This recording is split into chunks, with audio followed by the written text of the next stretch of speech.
Hello everyone, જીસીટ 2025ની exam આવી રહી છે. એક્ઝેક્ટલી વાત કરું તો 3 મહિના પણ નથી રહ્યા. 2 પેપર્સ કરવાના છે, 20 યુનિટ્સ છે. ભાઈ પેપર 1ની તો કન્ફ્યુઝન નથી, બીકોઝ એની માટે તો ઘણું બધું મટીરિયલ અવેલેબલ છે. But what about paper 2? હવે પેપર 2માં સ્પેસિફિકલી એજ્યુકેશનની વાત કરું તો complete course with previous question, 5 વર્ષના પ્રીવિયસના, નોટ ઓનલી 5, હવે તો 6 વર્ષ થઈ ગયા. 6 વર્ષના પ્રીવિયસના ક્વેશ્ચન 2018 થી 24 સુધીના યુટ્યુબ ચેનલ પર અવેલેબલ છે. તે તમે સોલ્વ કરી લેજો બસ આરામથી. એજ્યુકેશન વાળાને તો કોઈ ટેન્શન જ નથી. Okay, now what about the other papers?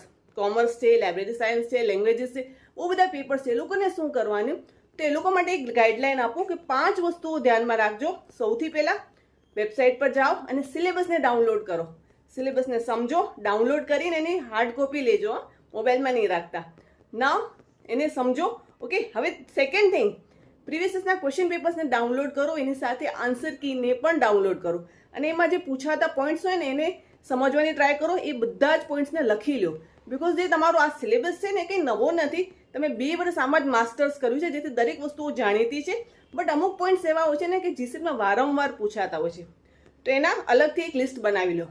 Now third thing શું કરશો કે જે તમારો પ્રીવિયસના ક્વેશ્ચન પેપર છે ને સિલેબસ છે એને કમ્પેર કરો. એવું ન થાય કે ખાલી જે રિપીટેડલી પૂછાતા વસ્તુઓ જ તમે સતત કરતા રહો, એ સિવાયના પોઈન્ટ્સ પણ તમારે કરવાના છે.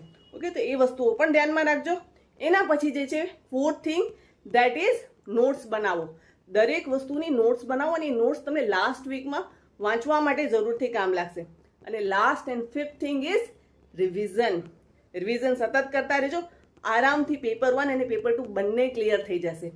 સો તમારું પેપર 2 કયું છે મને કમેન્ટમાં જણાવો, અને તમારી તૈયારી કેવી છે પેપર 2 માટે એ પણ જરૂરથી જણાવો.